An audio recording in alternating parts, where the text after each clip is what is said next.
మనకు cervical cancer అనేది తొలి దశలో వస్తాయి. తొలి దశలో కూడా కాకుండా 0 స్టేజ్ అనేది కూడా ఉంటుందన్నమాట. అంటే ప్రీ క్యాన్సరస్ స్టేజ్. అంటే కంప్లీట్‌గా ఇంకా క్యాన్సర్ కణాలు దాంట్లో రాలేదు, కానీ చేంజెస్ వచ్చినాయి. సో, అలాంటి పరిస్థితుల్లో ఏంటంటే, ఇప్పుడు ఫర్ ఎగ్జాంపుల్ ఈ క్యాన్సర్ జనరల్లీ మేము చూసేది ఏంటంటే 50 కంటే ఎక్కువ ఉన్న మహిళల్లో జనరల్లీ ఈ క్యాన్సర్ చూస్తూ ఉంటాం అనమాట. 30, 40, 45 మధ్యలో ఈ క్యాన్సర్ చాలా తక్కువ మందిలో చూస్తూ ఉంటాం అనమాట. ఒకటి వస్తే ట్రెకిలెక్టమీ అనేది ఒక ఆపరేషన్ చేయొచ్చు. దీంట్లో ఏంటంటే ఓన్లీ సర్వీక్స్ వరకు తీసేసి గర్భసంచి ముఖం అదొకటే తీసేసి కింద కుడతాము. దాంట్లో ఏంటంటే స్టడీస్ ప్రకారము ఒక 40-50% ఛాన్సెస్ ఆఫ్ గెటింగ్ ప్రెగ్నెన్సీ ఉందన్నమాట.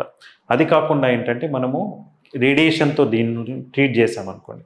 సో, రేడియేషన్తో ట్రీట్ చేసే ముందు ఈ అండాశయాల్ని కాపాడి పైకి మేము సర్జరీ ద్వారా దాన్ని ఏదైతే ఫీల్డ్లో రేడియేషన్ ఫీల్డ్లో రాకుండా ఉండడానికి చేస్తామన్నమాట. అంటే ఓవరీస్ యాక్టివ్గా ఉంటాయి. అప్పుడు ఏం చేయొచ్చు అంటే మనం ఆ ఓవరీని తీసుకొని మనము ఏదైతే ఫర్టిలైజేషన్ ప్రాసెస్ చేస్తామో, IVF అనేది చేస్తామో అది చేసి మనం గర్భధారణ చేయించుకోవచ్చు.